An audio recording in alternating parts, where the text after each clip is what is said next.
आज का बाइबल का वचन सन यूहन्ना का पहला पत्र अध्याय 4 वचन 7 से 16 और आज का सुसमाचार सन लूकास के अनुसार अध्याय 10 वचन 38 से 42। सन यूहन्ना का पहला पत्र अध्याय 4 वचन 7 से 16।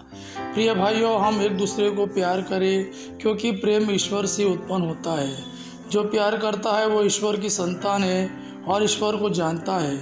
जो प्यार नहीं करता वो ईश्वर को नहीं जानता, क्योंकि ईश्वर प्रेम है। ईश्वर हमको प्यार करता है, यह इससे प्रकट हुआ है कि ईश्वर ने अपने एकलौते पुत्र को संसार में भेजा, जिससे हम उसके द्वारा जीवन प्राप्त करें। ईश्वर के प्रेम की पहचान इसमें है कि पहले हमने ईश्वर को नहीं बल्कि ईश्वर ने हमको प्यार किया और हमारे पापों के प्रायश्चित के लिए अपने पुत्र को भेजा। प्रिय भाइयों, यदि ईश्वर ने हमको इतना प्यार किया है तो हम को भी एक दूसरे को प्यार करना चाहिए। ईश्वर को किसी ने कभी नहीं देखा। यदि हम एक दूसरे को प्यार करते हैं तो ईश्वर हम में निवास करता है और ईश्वर के प्रति हमारा प्रेम पूर्णता प्राप्त करता है। यदि वह इस प्रकार हमें अपना आत्मा प्रदान करता है तो हम जान जाते हैं कि हम उसमें और वह हम में निवास करता है। पिता ने अपने पुत्र को संसार के मुक्तिदाता के रूप में भेजा।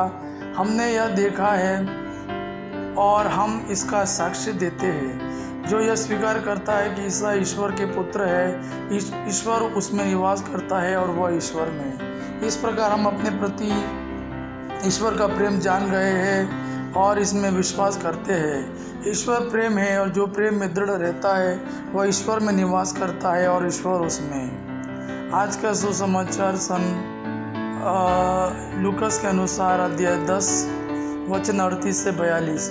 ईसा यात्रा करते करते एक गांव आए और मरता नामक महिला ने अपने यहाँ उनका स्वागत किया। उसके मरियम नामक एक बहन थी जो प्रभु के चरणों में बैठकर उनकी शिक्षा सुनती रही, परंतु मरता सेवा सत्कार के अनेक कार्यों में व्यस्त थी। उसने पास आकर कहा, प्रभु, क्या आप यह ठीक समझते हैं कि मेरी बहन ने सेवा सत्कार का पूरा भार मुझ पर ही छोड़ दिया है? उससे कहिए कि वह मेरी सहायता करे। प्रभु ने उसे उत्तर दिया, मरता मरता, तुम बहुत सी बातों के विषय में चिंतित और व्यस्त हो, फिर भी एक ही बात आवश्यक है। मरियम ने सबसे उत्तम भाग चुन लिया है, वह उससे नहीं लिया जाएगा। यह प्रभु का वाणी है। प्रभु को धन्यवाद। आबा पिता की महिमा और पुत्र यीशु का प्रेम आप पर सदा सर्वदा बना रहे। आमीन।